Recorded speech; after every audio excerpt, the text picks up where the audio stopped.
एक तू सच्चा तेरा नाम सच्चा अनंत पृष्ठ 674। सतपुरुष बाबा फुलसंदे वाले कहते हैं, हे परमेश्वर तेरा धन्यवाद कि इस असार संसार में तूने मुझे अपने दिव्य धाम में मृत्यु के देवता के द्वारा बुलाया और असत्य का पर्दा मेरी आंखों के आगे से उठाकर पुनः मनुष्यों के बीच इस मृत्यु लोक में वापस भेज दिया, ताकि पाप से ढके इस संसार में मैं तेरी स्तुति का गीत मनुष्यों के बीच बैठकर गा सकूं।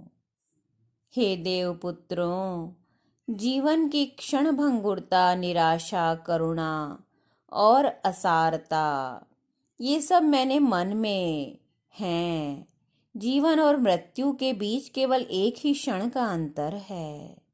विश्वास को अविश्वास में बदलने के लिए एक क्षण पर्याप्त है, क्योंकि उस एक क्षण में मैंने साधु को असाधु होते हुए देखा है।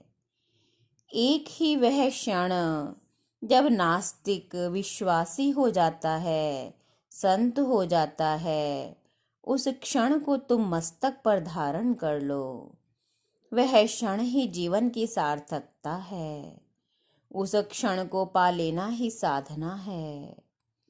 आचरण से रहित ब्राह्मण वेदोक्त फल को नहीं भोग सकता।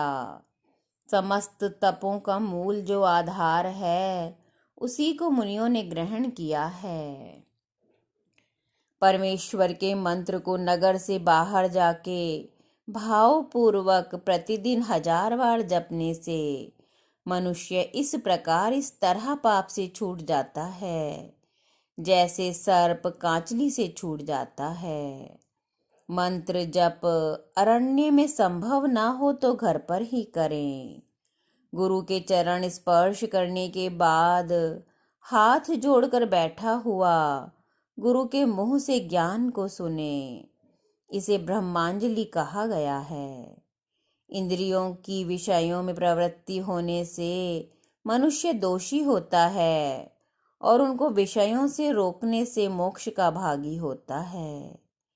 मौन रहना उत्तम तप है, पर उससे भी उत्तम सत्य बोलना, वाणी से ईश्वर का मंत्र जपना और धर्म का प्रकाश करना।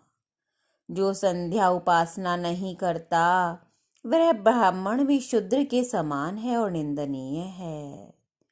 जिस आसन या शैया पर पिता, गुरु, वृद्ध बैठते हों, उस पर स्वयं ना बैठें तथा अपने आसन पर से खड़ा होकर उन्हें नमन करे।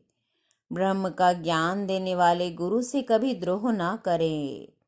जन्म देने वाला तथा वेद ज्ञान और ईश्वर ज्ञान देने वाले, ये 2 पिता कहे जाते हैं। सो इनमें ज्ञान देने वाला पहले से बड़ा है। अज्ञान मनुष्य ही बालक है, ज्ञानी मनुष्य ही वृद्ध है। धर्म का ज्ञाता और आचरण करने वाला ही पवित्र आत्मा वाला है। अधिक अवस्था वाला या श्वेत केशों वाला नहीं। वेद वेदांग और ईश्वरीय ज्ञान को जानने वाला ही बड़ा और पूजनीय है। एक तू सच्चा तेरा नाम सच्चा।